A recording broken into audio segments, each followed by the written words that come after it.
Capricorn, hello! Welcome to your reading for July 18 to 24 or kung kailan mo man matsempuhan mapanood itong reading na ito.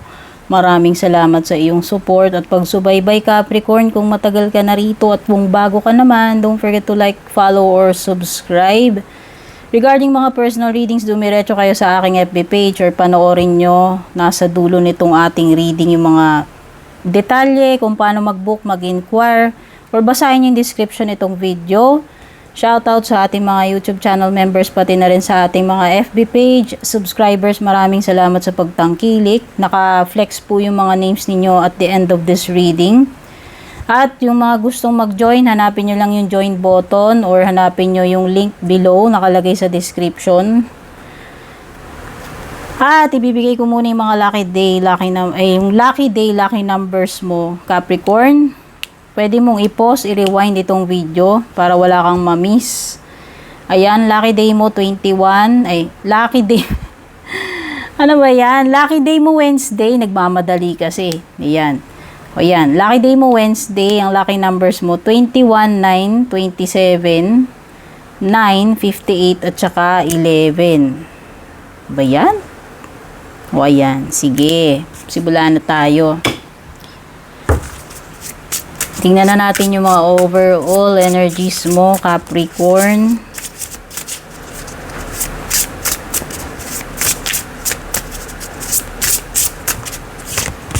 Unang-unang nahugot natin ay Cayman and Poppy, Dreams. Next is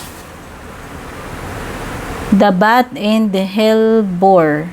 Hellebore? Yan, di ko alam basahin yun. Hellebore, The Bat and Hellebore, Intuition.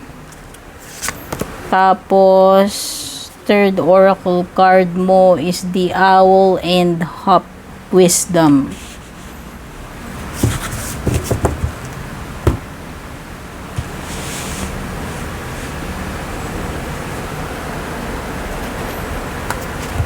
Sige, maglatag pa tayo ng iba pang cards. Tapos bubuklatin natin mamaya.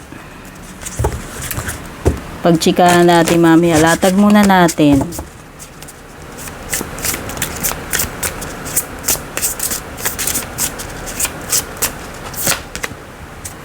Meron ka 2 of Pentacles.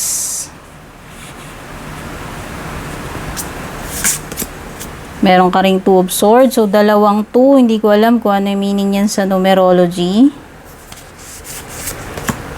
At King of Wands, Fire sign, Aries, Leo, or Sag.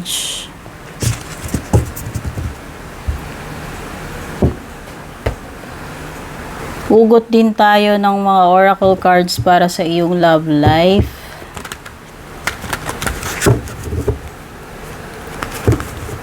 Para may idea tayo about your love life. At least yung overall energy. Oh, meron kang hopeless card. Ano ba yan? Meron ka ring past life.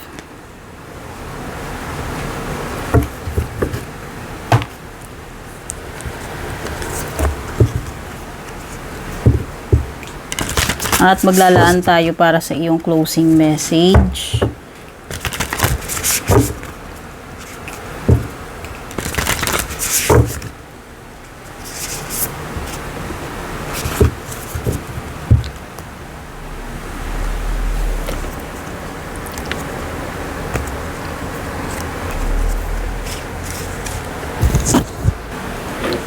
Uy, maganda to.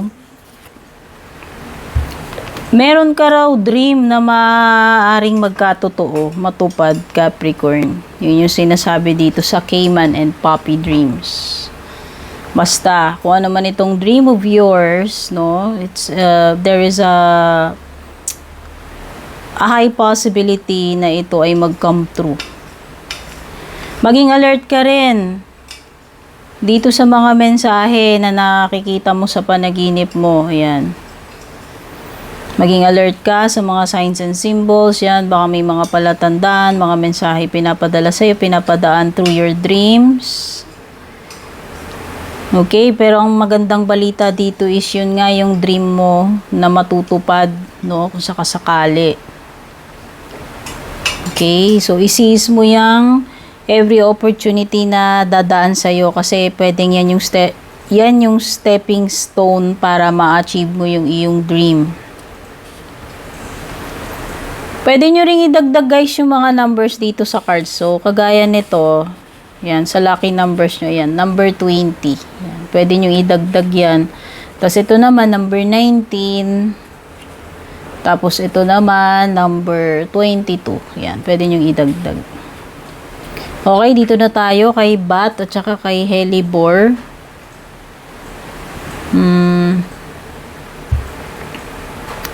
Ito yung intuition mo eh. Baka merong something na sinasabi sa'yo yung intuition mo. Nakikinig ka ba sa iyong intuition, Capricorn? Maybe your intuition is trying to tell you something na something is not right or something is about to happen. Yan. So, kung ano man itong mga kutob-kutob na to, it's your intuition, no? Na iginaguide ka nila, pwedeng inililigtas ka sa kasamaan, kapahamakan, or binibigyan ka ng matatawag dito. Basta parang alam mo agad, parang lang meron kang strong feeling about something kung ito ba ay alanganin, delikado, no? Ayan. Pwedeng may mga ganyan. So, pwedeng yun. Baka ikaw ay intuitive na person. Malakas yung pakiramdam mo. Okay. So, learn to trust your gut or your intuition. So, kung ano mang mga, kung ano yung mga nararamdaman mo dyan, kung ano man yung sinasabi sa'yo ng intuition mo at the moment, no? Pagdating naman dito, kay, Owl, si Owl, at saka si Owl and Hop. Okay, narating mo na yung dulo ng iyong journey, kung ano man journey ito. Kumbaga, narating mo na yung dulo. Parang world card eh, world card. Wow, achievement, no? Kasi world card eh. Tsaka parang meron ng something na matatapos na. Halimbawa, a period of challenges. O kung meron ka mang pinagdadaanan na mahirap. Yun yung magtatapos at mapapalitan na ito ng panibagong journey or panibagong chapter sa buhay mo. You are about to welcome something new at meron kang makukumpleto, ma-achieve dito. So, ito yung mga moments na very satisfying para sa iyo dahil dito sa bagay na natapos mo, na-achieve mo, Capricorn. So, ayan. Etong July 18 to 24, meron kang ma-accomplish. May makukumpleto, matatapos ka. At ito ay satisfying moment dahil dito sa iyong achievement. No? May enjoy mo yan. Pagdating naman dito sa Two of Pentacles mo,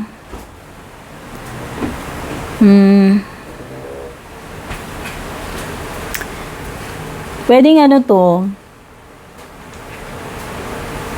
pwedeng may dalawang options ka, Capricorn. O baka meron kang dalawang job applications o may dalawa kang prospect dito. Pagdating sa job, sa jowa, ganun din. Parang yung iba dito, naninimbang kayo. O baka may dalawa kang person o naniligaw sa'yo. Okay? Tinitimbang mo alin dito sa dalawa. Yung mas mahal mo or yung dapat mong pilihan yan. Baka iba, namimili kasi kayo eh. Ayan, baka yung iba, dewan ko baka mamaya kayo naman yung nakaka-experience ng time kayo nung person ninyo. Oo, baka. Merong BBT1 dito sa dalawang gina-juggling act na ito. Sa love life, merong isang i-dispatch siya, may isang ikikip. Merong pagpipilian dito.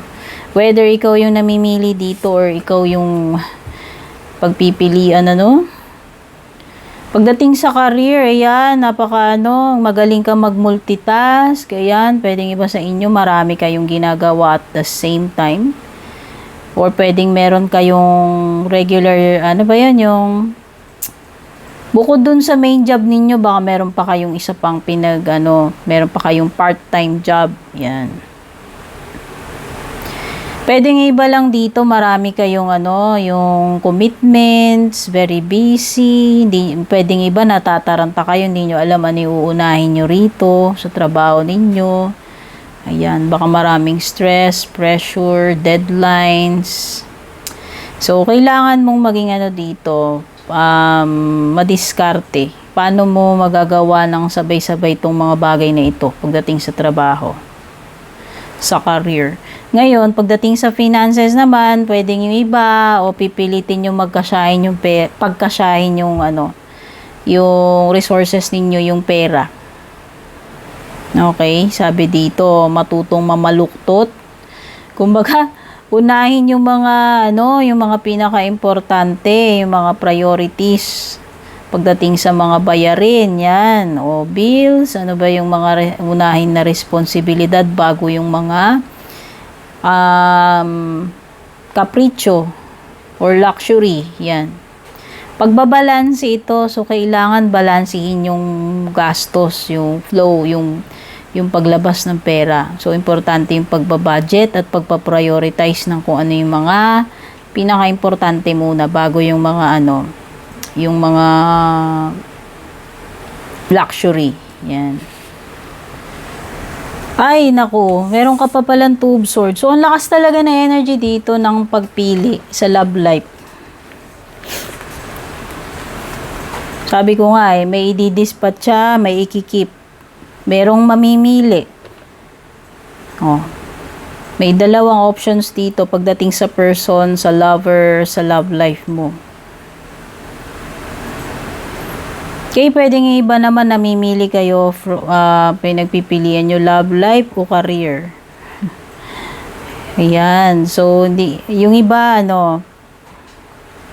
nako-confuse kayo sa dalawang tao pagdating sa love life. Oh, yan.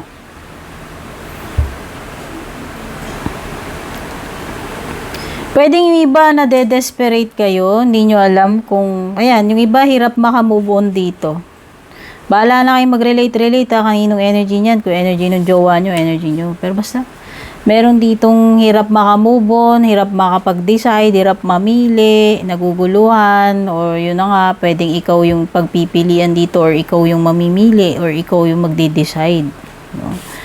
Ganon din pagdating sa career. Baka kasi yung iba, hindi ninyo alam kung anong career path yung nababagay sa inyo or yung mas gusto ninyo, baka undecided pa kayo anong path yung tatahakin ninyo pagdating sa career. Kasi baka meron kayong dalawang pinagpipilian and pareho ninyong gusto yun, no? So yan, pwedeng ito ay pagpili ng meron kang dalawang paths pagdating sa career. Pwedeng may conflict, yan. Pwedeng iba dito nakaka-encounter kayo ng conflict sa career, sa trabaho. Pagdating naman sa finances, ayan, yung iba umiiwas sa obligations. Pagdating sa financial, sa pera, may mga taong hindi maasahan pagdating sa obligasyon kasi nga umiiwas sa gastusin, or yung iba hindi alam kung ano hindi nila alam i-manage yung finances nila. Yan, pwedeng iba ganyan. At yun na nga, pwedeng you are dealing with a fire sign, si King of Wands. So, nakikita ko dito is a promotion. Okay, pagdating sa career, pwedeng promotion to. Or kung meron ka tina-target na position, yan. So, kung nag-i-intend ka dyan sa position na yan, pwede mong ma-achieve yan. No? May ma-unlock ka sa iyong career, may achievement pagdating sa career or possible promotion o magandang posisyon na malalandingan. Pagdating naman sa love life mo, itong person na to is very charming.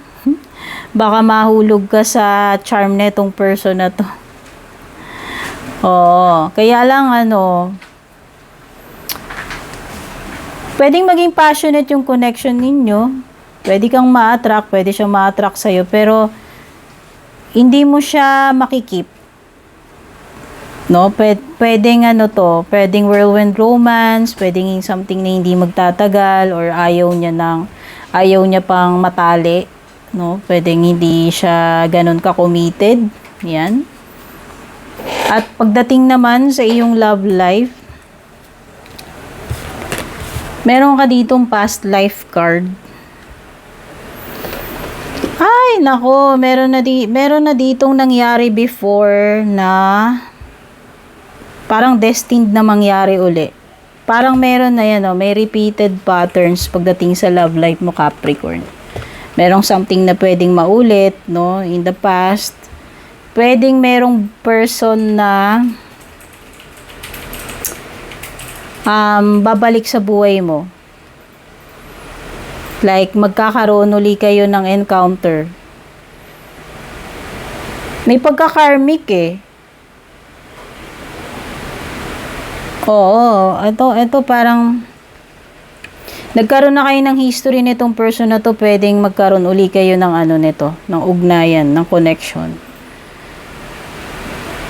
May mga karmic lessons na dapat matutunan dito sa connection na to. Pwedeng hindi nyo pa natututunan yan. Kaya siguro parang pagtatagpuin kayo ng landas na itong person na to. Dito man sa lifetime na to or sa susunod na lifetime, hanggat hindi ninyo nasisettle itong unfinished business ninyo sa isa't isa. Yan, kung ano mang karmic lesson yan na hindi nare-resolve. Okay. So, yung iba dito parang parang nagiging hopeless na itong situation nyo with this connection or this person. No, ayan. Parang nagpo-fall apart na yung relationship ninyo. No, baka yan yung nararamdaman ninyo about this person. Yan, parang nawawalan na kayo ng confidence dito sa samahan ninyo. Parang feeling ninyo palubog na. No, ayan, may sinking eh. Parang ito, yung relationship nyo parang barko na Noon na may mga lang nakikita kang konting tubig-tubig lang. Pero ngayon parang pa-downward na siya, palubog na eh. So, ibig sabihin, hindi alam kung may isasalba pa ba do or what, no? So, ayan. Pwedeng iba ganyan ang nararamdaman nyo dito sa relationship or sa connection ninyo. At pagdating naman sa iyong love life, ay meron kang receive with love and appreciation. Gracious acceptance is a way to show love. Acceptance. So, baka may mga bagay, Capricorn, na dapat mo nang tanggapin. Or pwedeng meron ka talagang aktual na matatanggap dito kasi may appreciation, gracious acceptance. So yan, either may marireceive ka or merong bagay na kailangan mong tanggapin gracefully. Yan yung mensahe para sa iyo, Capricorn. Sana makatulong sa iyo to. Don't forget to leave a comment, pa-like and share na rin. Godspeed, take care, babush.